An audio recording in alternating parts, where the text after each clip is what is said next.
Bonjour à tous et à toutes. Si tu veux en savoir plus sur comment contribuer à un projet open source, eh bien reste ici car je vais t'expliquer.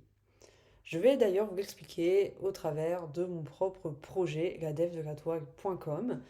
Donc c'est un petit projet qui est fait avec Astro et qui propose en fait des ressources qui sont totalement gratuites autour de différents thèmes qui concernent le développement web de manière générale. Ça permet de mettre à disposition tout ce qui existe de manière générale et que l'on puisse avoir au même endroit plein de ressources, plein de contenus qui puissent aider les développeurs et les développeuses à en savoir plus, à faire progresser leur apprentissage et à améliorer leur culture personnelle autour du développement web. Ce sont aussi parfois des ressources qui m'ont servi personnellement et que je propose ici.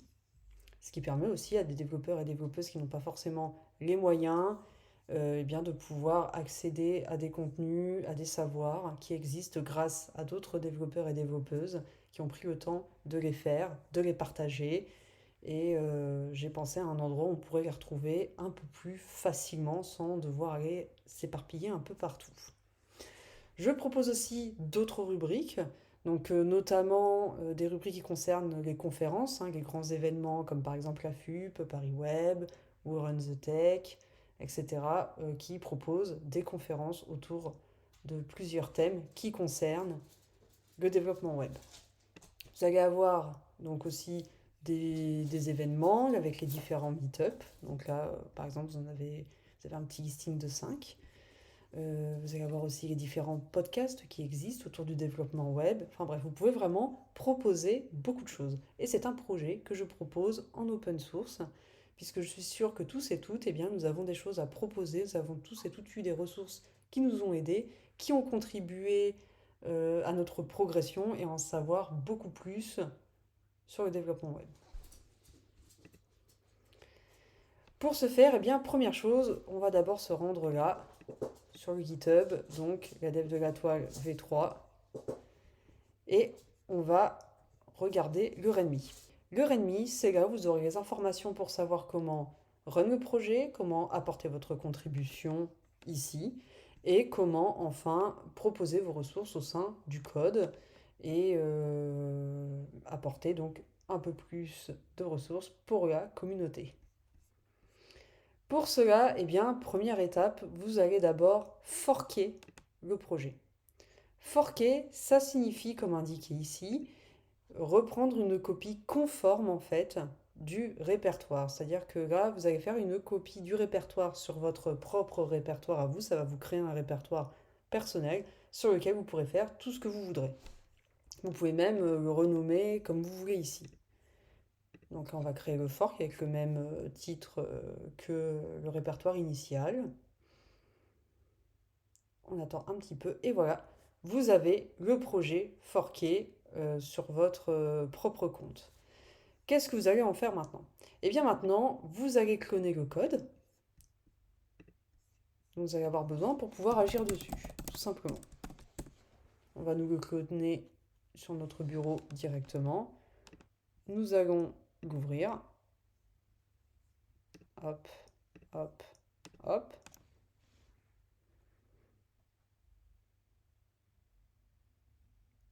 Et on arrive directement sur le README. Après un npm install et un npm run dev, votre projet est prêt. Vous allez pouvoir commencer à apporter votre petite contribution. Pour ça, ça va être assez simple. Donc là, vous voyez, vous avez le petit projet en local. Nous, on va vouloir ajouter, par exemple, une ressource dans la skills algorithmie. Donc, ce que l'on va faire, on va aller voir ici comment faire. Il nous dit d'aller dans Source, Datas, d'aller dans les skills et d'aller dans les skills qui concernent les algos data. Donc algo pour algorithmique. J'ai essayé d'être le plus clair possible dans la désignation des différents fichiers. Et on va ici tout simplement ajouter la ressource qui nous intéresse. Par exemple, voilà, j'ai envie aujourd'hui de partager la ressource JavaScript 30 qui regroupe différentes challenges sur l'univers de JavaScript pour essayer de comprendre bien comment ça marche. Très bien, donc je l'ai ajouté. On va regarder s'il n'y a pas de soucis éventuels sur notre local. Voilà, il a pris en compte la modification. Et voilà, vous l'avez juste ici. Maintenant, on a ajouté notre petite pierre à l'édifice. Il ne nous reste plus qu'à proposer tout ça. Très bien. Donc ce que l'on va faire, eh bien, c'est déjà un guide status qui va te permettre de voir, d'accord, ce qui a été modifié. On a vu qu'on a bien modifié ce fichier-là. C'est parfait. On enregistre donc nos modifications. On va en faire une sauvegarde au travers d'un commit. Donc, add JavaScript 30 ressources tout algo data. Et on va faire un git push origin main. Donc sur votre branche, ça va pusher en fait sur votre branche principale. Il vous suffit ensuite bien, de revenir à votre répertoire et de cliquer sur Contribute.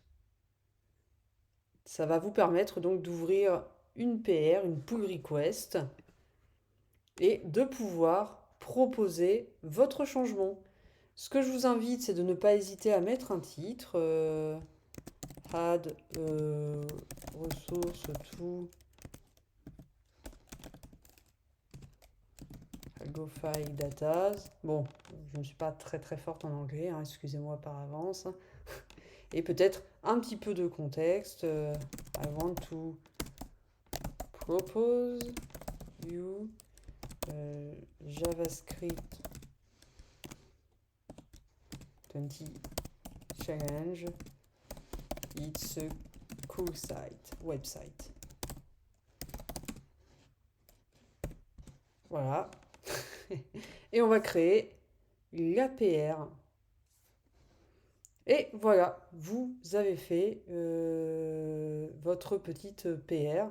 Bien entendu, seule la personne qui peut le faire peut l'accepter ou non. Mais en tout cas, vous avez la pull request donc, qui apparaît ici sur le répertoire initial en fait.